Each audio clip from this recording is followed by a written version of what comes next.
hello and welcome to our channel the complete funda समस्त को स्वागत करुच्चे चैनल को गुरुत्वपूर्ण अपडेट जोटा आपर ओडिशा गवर्नमेंट जो बीजेपी गवर्नमेंट गोटे आंबिशियस स्कीम जोटा सुभद्रा जोटा आम कहते तार गोटे नुआ जिनस तार नुआ अपडेट आसी नुआ अपडेट आपंकर ये एक रु नुआ सुभद्रा पंजीकरण तो सुभद्रा पंजीकरण पर आपंकर 1 तारिख नुआ प्रोसेस आरंभ होची तो कौन अच्छी अपडेट देखा वीडियो को स्टार्ट करने पूर्व समस्त बहु मात्रा वीडियो शेयर करेंगे चैनल को सब्सक्राइब करेंगे जहाँद्वारा कि वीडियो नेक्स्ट अपडेट आप बाहर पहुँच पार आउ टेलीग्राम लिंक अच्छी चाहिए आपने कनेक्ट हो पारे जहाँद्वारा कि सब इनफर्मेशन सब जिन आप चैनल पाइपर देखो राज्य सरकार महत्वाकांक्षा सुभद्रा योजना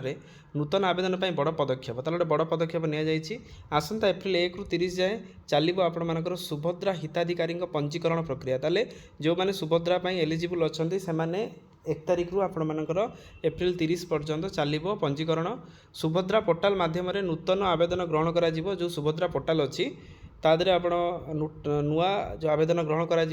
योजन अधिक संख्यक योग्य हिताधिकारी को सामिल करने एक गुरुत्वपूर्ण पदक्षेप नि तेणु किसी हिताधिकारी अच्छा जो थी कि आप्लाय करना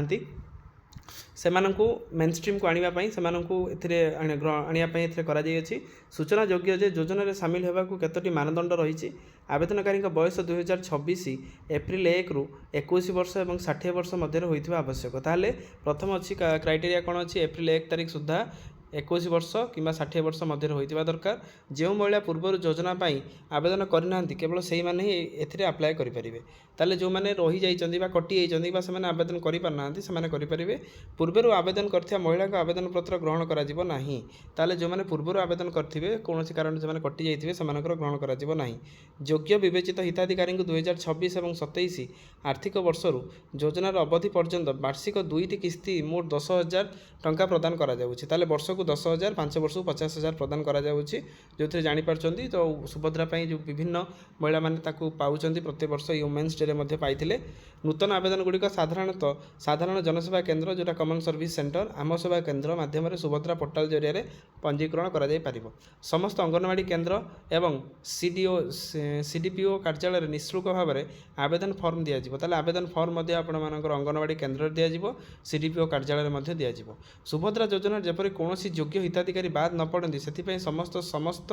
आवश्यक व्यवस्था करा विभाग कही विभाग कौन कौन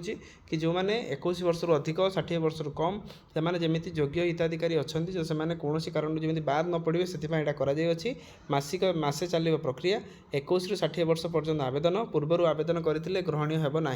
ताले जो मैंने पूर्वर अप्लाई करते कौन कारण से कैंसल होती ग्रहण करना जो मैंने नुआ कि आवेदन कर नुआ कि प्रोसेस 21 वर्ष होती से ग्रहण कर